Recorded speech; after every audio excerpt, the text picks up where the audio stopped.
importante na nossa reflexão, na nossa vida com Deus, e que muitas vezes se confundem e que precisam ser compreendidos de maneira específica, à luz daquilo que o Evangelho nos ensina. Eu preciso novamente fazer uma pausa, não chega a ser um intervalo tão grande, porque estamos dentro de um contexto, mas novamente, como no domingo passado, eu não vou abordar um texto que especificamente usa a expressão reino de Deus, ou reino dos céus, como temos feito desde o início do ano. Fica como texto de hoje apenas a introdução do nosso culto, de Romanos 14, 17, que diz que o reino de Deus não consiste em comida nem bebida, mas em paz, alegria, justiça e paz e alegria no Espírito de Deus. Mas exatamente na caminhada, enquanto lia a Bíblia meticulosamente para extrair os textos que estamos abordando sobre os conceitos e os preceitos do reino de Deus, um pouquinho antes de chegar no capítulo 13 de Mateus, que eu estou ansioso para chegar, porque o capítulo, assim, é a base, é o cerne da questão, em que Jesus gasta tempo para explicar o reino de Deus por meio de parábolas. E é quando ele vai usar a expressão, porque o reino de Deus é.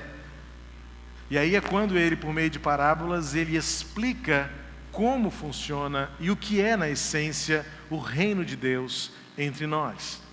Mas eu me deparei com um texto que me chamou muita atenção e que eu preciso gastar um tempo com vocês antes de entrar novamente no tema, a temática do reino de Deus, que é Mateus capítulo 12, quando Jesus tem mais um dos seus embates com os fariseus, e não sem propósito, mas também mostrando o que o reino de Deus veio fazer, ainda que não seja um texto que use a expressão reino, mas no debate, no embate de Jesus com os religiosos da sua época, nós vamos perceber que existe uma diferença nesse binômio, neste dualismo de religiosidade e de fé. Talvez muitos possam preconizar uma verdade de que religião e fé é a mesma coisa. Até muitos, há documentários com esses dois substantivos, há muito debate em cima disso, há preceitos filosóficos que expressam a compreensão de religiosidade e fé, dando-nos uma certa direção de que uma coisa está necessariamente atrelada à outra. Mas eu queria nesta manhã propor uma tese um pouco diferente. Conquanto exista alguma relação entre fé e religião, nem sempre a contramão desta verdade, ou de um desses conceitos, é exatamente verdadeira.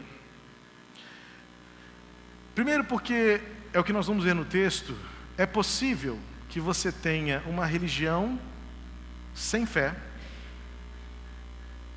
e também, como alguns acham que é possível ter fé sem uma religião, eu proporia que, na verdade, todo tipo de fé, todo argumento de fé, vai levar você a alguma atitude religiosa.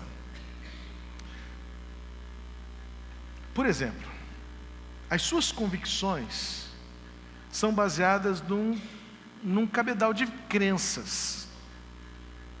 Você acredita em alguma coisa. Por exemplo, alguns até já dizem de forma, alguns até com certo sarcasmo, né? Que para ser ateu você tem que ter muito mais fé do que ter fé para ser crente. E na verdade a gente vai descobrir que o conceito ateísta na nossa geração, especialmente no mundo pós-moderno, tem gerado tantos argumentos, tanta sistemática, tanta metodologia para defender o ateísmo, que acaba gerando uma certa religiosidade, a religião ateísta. Ou seja, as pessoas se envolvem tanto naquele propósito, se dedicam, se entregam, fazem disto o seu senso de missão na vida, que parece-me que defender o ateísmo tornou-se sim a sua religião. Ainda que eles digam que não, absolutamente não, porque é um conceito racional, é um conceito acadêmico, é um preceito absolutamente não religioso. Mas o que é uma religião, se não um preceito para a vida em que as suas atitudes são moldadas por aquilo que você acredita? Por exemplo, uma ideologia partidária. A realidade é que muitos, pelas suas convicções ideológicas, políticas, fazem disso sim uma razão essencial da vida. Não falam sobre outra coisa, não conversam sobre outra coisa, não gastam tempo nem dinheiro com outra coisa, senão investir nesta ideologia político-partidária. Então, para muitos, ainda que não tenham um cunho, vamos dizer assim, ritualista, cerimonial, mas os seus conceitos de fé, que geram as suas próprias convicções, geram a você um modo de viver que se assemelha muito ao que nós conhecemos como religiosidade. O que eu quero dizer com esta tese é que é possível ter uma expressão religiosa vazia de fé, mas a contramão necessariamente não é a mesma coisa, em que você, por ter algum tipo de fé, de crença e de convicção, na medida em que isso se expressar em você, pode gerar em você um empenho tão grande diante da sua ideologia de vida, que isso se torna para você o que nós chamaríamos de uma religiosidade. Você vive em função daquilo, você se entrega totalmente àquilo, e você passa a defender com o que for preciso, e talvez a própria vida, a sua ideologia, a sua convicção. É o que acontece, por exemplo, com os ateus, com os academicistas, com os filósofos e com aqueles que mantêm uma ideologia de vida propriamente dita, dentro de uma defesa de uma convicção. Quantos não estão dispostos a morrer por uma ideologia social, por uma ideologia de comportamento, por uma ideologia política? Ou seja, fazem o mesmo que condenam nos chamados radicais religiosos, assemelhando então a prática ideológica a também uma religião espiritual. A tese que eu quero apresentar a você nesta manhã para a nossa reflexão é, na verdade, um alerta para o fato de que, tanto quanto uma convicção e uma crença pode levar a uma atitude religiosa, nós também podemos, por outro lado, construir uma religiosidade vazia de significado e vazia de fé. Porque algumas vezes a religiosidade tem matado a expressão genuína e simples de uma fé baseada no amor. É o que nós vamos encontrar nesse texto de Mateus capítulo 12, versos 1 ao 14, quando Jesus tem dois embates com os religiosos da sua época, e vai nos mostrar, por meio desse diálogo, como muitas vezes a nossa religiosidade não expressa uma fé autêntica, não expressa o propósito de Deus e não expressa a essência do amor. Diz assim o texto em Mateus 12, versos 1 ao 14. Naquela ocasião, Jesus passou pelas lavouras de cereal no sábado. Seus discípulos estavam com fome e começaram a colher espigas para comê-las.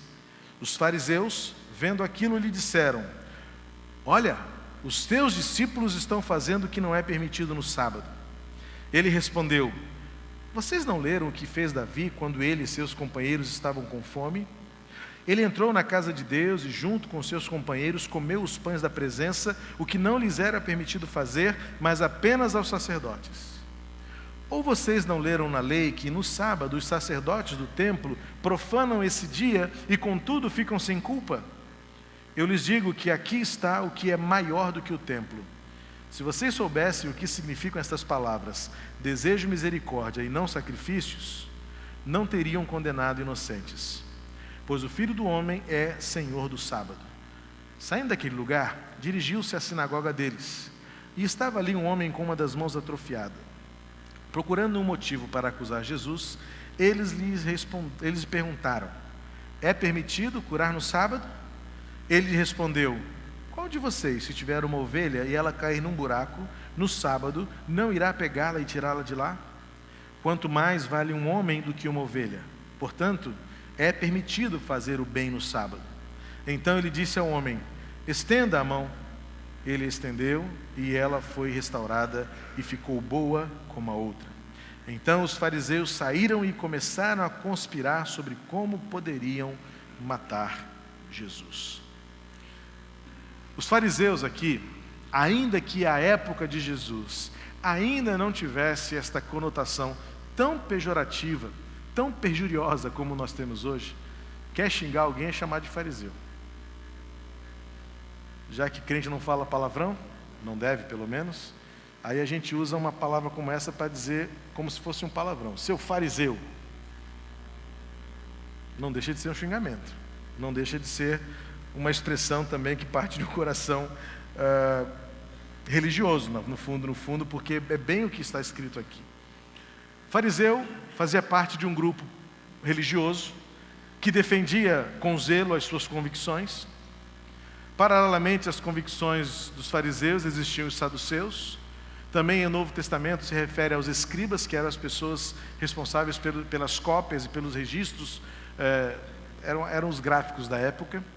Havia também o partido dos zelotes e alguns outros, como os essênios, grupos que se dedicavam a um estilo de vida, a uma interpretação da lei mosaica que gerava neles o entendimento de como deveria ser a religião. E debatiam, como hoje nós debatemos entre batismo por aspersão, batismo por imersão, quem vai ser salvo, os escolhidos, eleitos ou não, livre-arbítrio e presciência de Deus, eleição, se o céu, se tem milênio, se não tem milênio, se é presbitério ou se é governo congregacional. A gente tem um monte de problemas hoje também que muito mais nos dividem do que nos unem. E a gente acaba hoje também criando, ainda que não tenha as nomenclaturas como tinha na época de Jesus, mas algumas vezes convicções doutrinárias e denominacionais se tornam tão ferrenhas que muito nos assemelhamos àquela época de Jesus, quando fariseus e saduceus disputavam se ia ter ressurreição ou não. Porque os fariseus acreditavam na ressurreição dos mortos. Os saduceus não acreditavam na ressurreição dos mortos. Olha que coisa interessante. Os judeus, saduceus, olhavam para o Antigo Testamento e não viam base para acreditar na ressurreição. Porém, os fariseus sim, e viviam em debate com isso. Os escribas valorizavam o ensino acima de todas as coisas. O fariseu se preocupava no cumprir a lei certinho, de acordo com a tradição que eles aprenderam com seus antepassados. E Jesus estava andando com seus discípulos e de repente diz o texto que os seus discípulos tiveram fome e começaram a colher espigas para comê-las.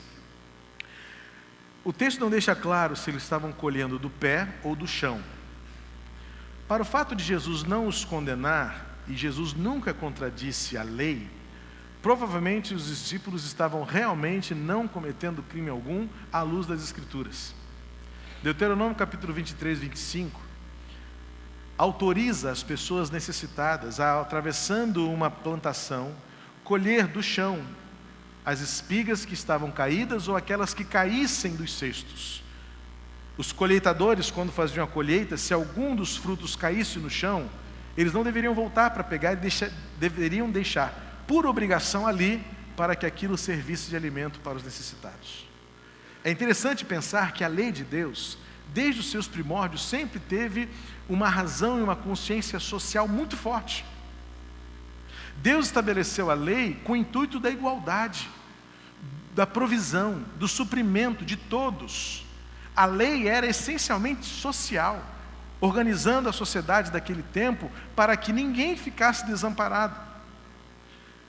Mas qual era o problema aqui que os fariseus estavam apontando? Eles estavam apontando o erro que os discípulos estavam cometendo de comerem. Por quê? A lei dizia que não era possível trabalhar no sábado. Era só isso que a lei diz. Só que como aqui nós temos vários juristas, vocês sabem que a lei por si só ela não tem uma aplicação direta se não houver uma interpretação dela. Por isso essa semana deu tanto problema a tal da condução coercitiva, né? Porque uns disseram que podia, outros disseram que não podia, porque a lei tem interpretação dessa tal e outra tal. É um debate infindável. E normalmente o que move as interpretações? A cosmovisão de cada um. Ora, quem tem um posicionamento ideológico partidário vai dizer, tá certo, beleza, era o que tinha que ser feito. Quem tiver outro, fala assim, um absurdo, um abuso, um assinte. E todos os dois grupos vão encontrar, na sua ótica, fundamentação para dizer, é desta maneira que tem que ser feito. Porque a lei por si só, dificilmente ela gera a própria interpretação. E todo mundo que conhece um pouco do contexto jurídico sabe que além do texto da lei, tende a haver a interpretação da lei. E o que os fariseus criaram?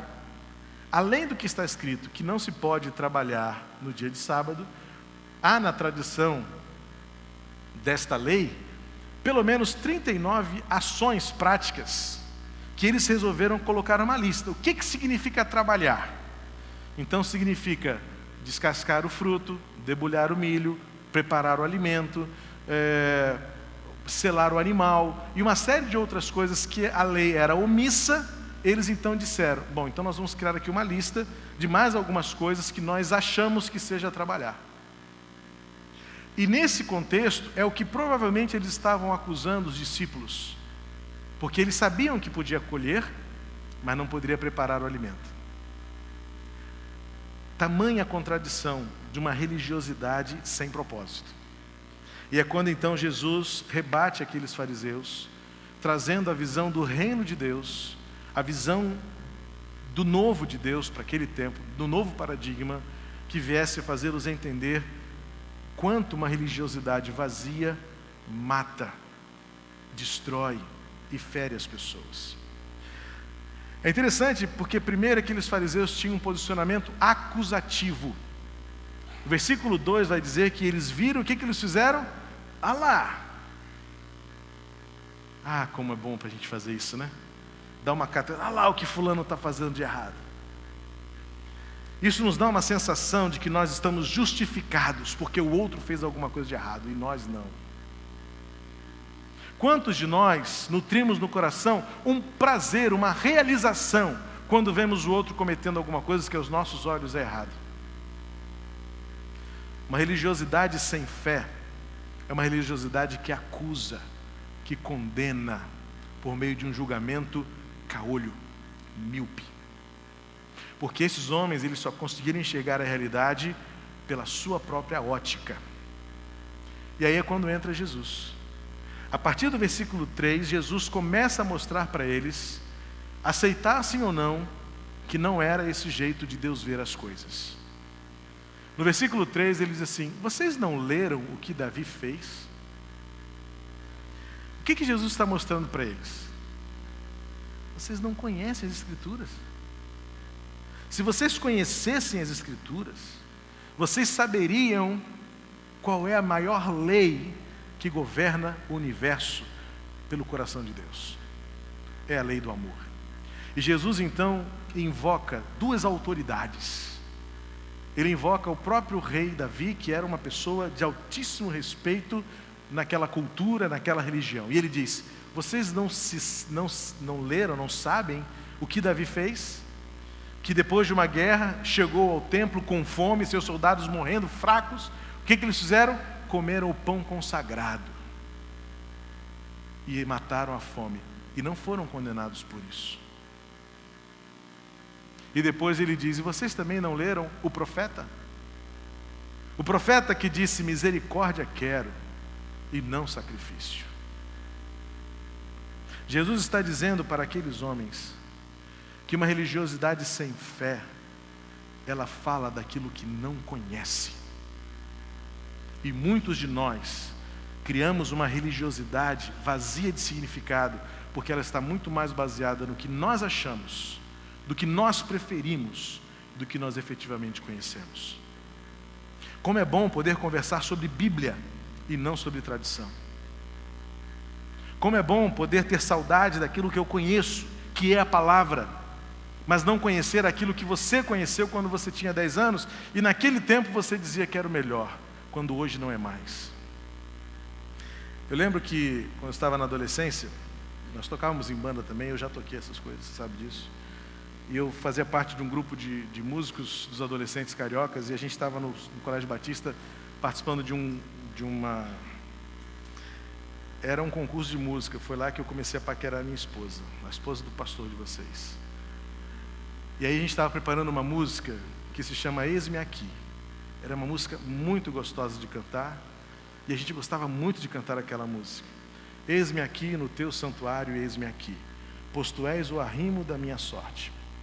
Uma pessoa reuniu o nosso grupo e disse assim: vocês podem cantar, o que vocês vão cantar hoje? Nós demos a lista, Paulo. Não, esse aqui não pode não.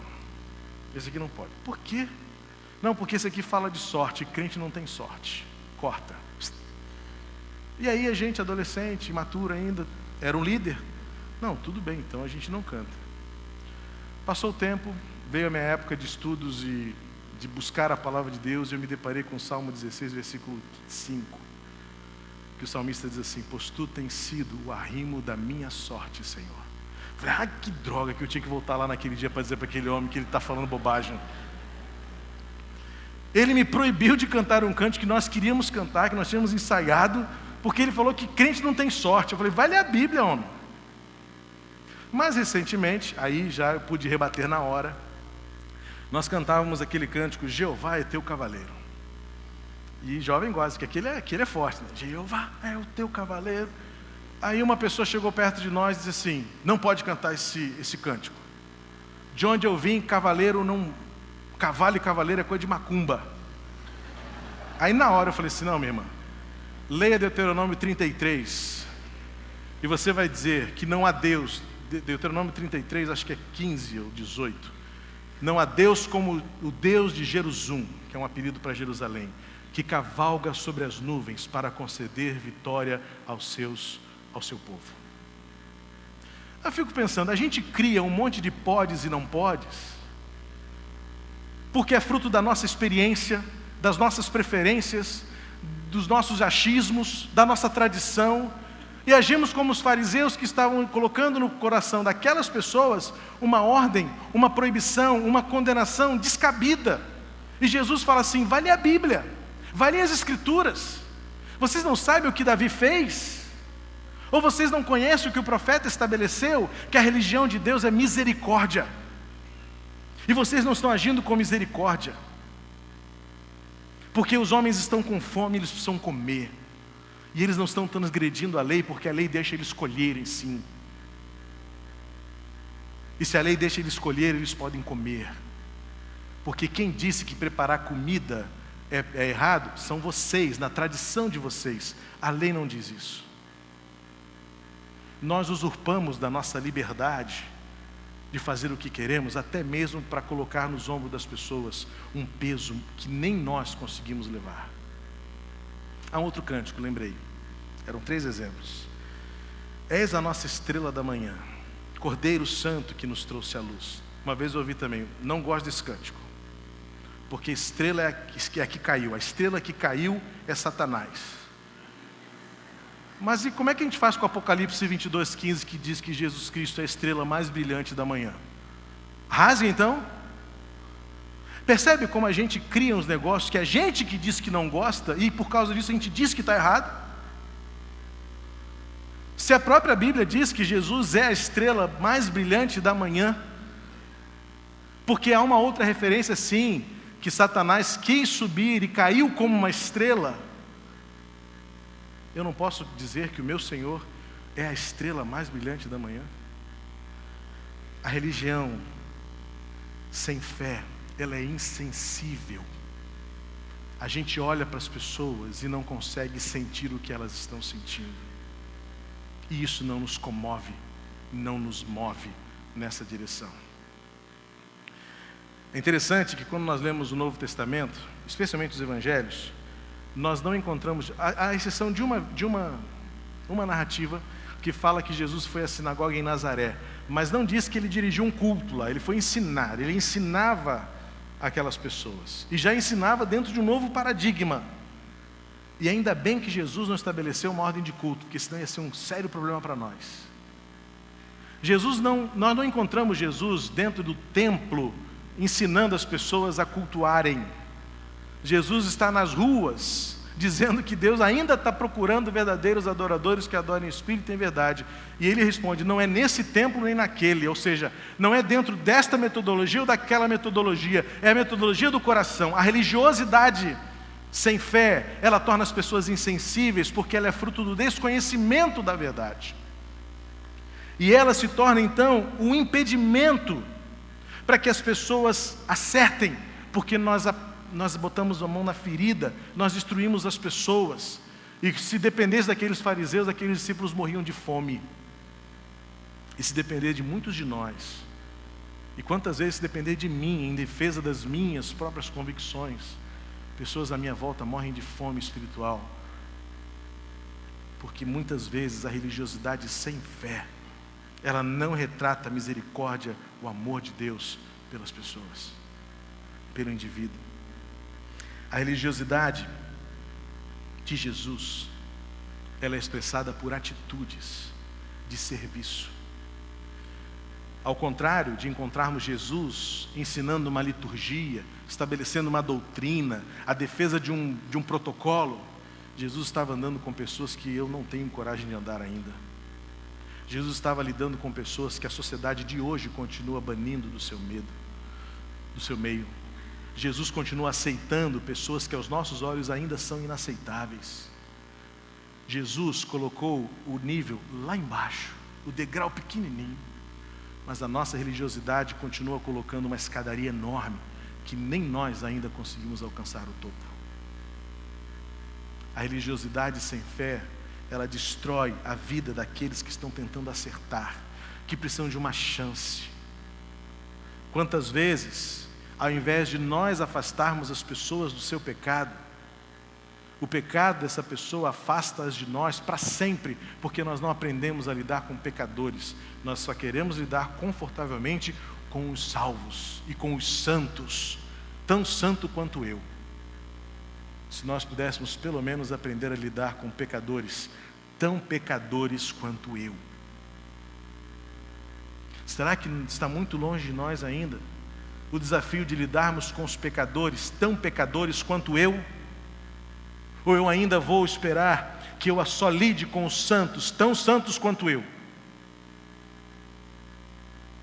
Será que já estamos nesse patamar em que os degraus estão tão altos que nem nós conseguimos alcançá-los? No intervalo dos cultos, uma irmã me lembrou de uma ilustração que eu já contei aqui, de um amigo que foi a Israel e esteve lá num contexto mais ortodoxo, que hoje representa esta classe dos fariseus. Os ortodoxos são os mais radicais, mas como judeu é rico, não é? Tem muita tecnologia em Israel. Ele disse que foi num prédio de alta tecnologia e que os elevadores todos atendiam ao comando por voz. E ele perguntou para o seu intérprete, por que aqui os elevadores atendem prioritariamente por voz? É porque nós não tocamos no sábado ou nos dias sagrados, nós não tocamos em nada que tenha corrente elétrica. Então eles não apertam os botões. Aí ele perguntou para o intérprete, mas vocês usam a eletricidade para subir e descer? O intérprete ficou sem saber responder. Não pode apertar o botão, mas pode pisar o elevador e subir no elevador para o 24º andar daquele prédio. É a incoerência da nossa religiosidade sem fé. A religiosidade sem fé se contenta com a superficialidade de vida. Aqueles homens olharam para o homem de mão mirrada, de mão atrofiada, e se esqueceram que se uma ovelha deles cai no abismo, eles vão lá resgatar a ovelha. E Jesus diz, e vocês não podem fazer isso por um homem cuja autoestima está destruída, que passa fome porque não consegue trabalhar com a sua mão, que não sabe o que é graça e misericórdia. Jesus então vai dizer, eu vim aqui transformar isto. Eu vim aqui porque eu sou o dono e Senhor de todas as coisas. A religiosidade sem fé se impressiona com aqueles que aparentam uma fé invejável, uma religiosidade exemplar, um cumprimento perfeito, regrado de todos os preceitos, de todas as leis, de todas as regras, de que não tem o que se dizer dele. Mas Deus vê o coração e sabe que somos todos pecadores e que precisamos da misericórdia e da graça para com todos. A religiosidade sem fé, ela mata, porque ela é insensível, porque ela não conhece a verdade, porque ela destrói a vida dos que estão querendo acertar, e porque, por último, ela se contenta só com aquilo que é visível. E como nós somos impressionáveis, mas nos esquecemos que Deus vê o nosso coração. E quando Deus contempla o nosso coração, vê o quanto somos todos pecadores. É muito fácil apontar e dizer: olha lá, seus discípulos estão colhendo espigas. Eles vão errar, porque eles vão descumprir a lei do sábado. E diz: não, eu sou o Senhor do sábado. Eu sou maior do que tudo isso. O sábado não foi feito para isso. Vocês não entenderam nada. O sábado não leva ninguém para o céu. O sábado foi uma lembrança amorosa de Deus, de que todos nós precisamos de um descanso. Todos nós precisamos de alívio. Todos nós precisamos renovar as forças, porque sozinhos não iremos a lugar algum. A religião que agrada a Deus é a fé baseada no amor de Deus por mim e por você, sensível, verdadeira, construtiva e que, acima de tudo, está profundamente enraizada no coração. Esta, se é alguma coisa virtuosa na religião, esta é a expressão que agrada o coração de Deus. Uma fé baseada no amor, porque Ele nos amou primeiro. O quanto temos amado. Se depender de nós, o quanto a religiosidade que nós expressamos revela a misericórdia, a graça, o amor de Deus pelo indivíduo. Nosso Deus e nosso Pai, que a Tua palavra continue a nos ensinar, sempre ela e somente ela. Obrigado porque em Jesus nós conhecemos a graça que transforma, que alivia, que bane a culpa para longe, que constrói. Ajuda-nos, Senhor, a vencer uma religiosidade superficial, vazia de significado, que não conhece a Tua palavra, que não lê as Escrituras. Livra-nos, Senhor, de uma religiosidade que destrói a vida daqueles que, como nós, são pecadores, mas que precisamos todos de uma chance, de uma oportunidade de acertar. Livra-nos, Senhor, de uma religiosidade que seja insensível, mas torna-nos sensíveis às necessidades uns dos outros, para que cumpramos a Tua lei, o maior mandamento, o amor, que torna-te conhecido em nossa geração. Em nome de Jesus. Amém.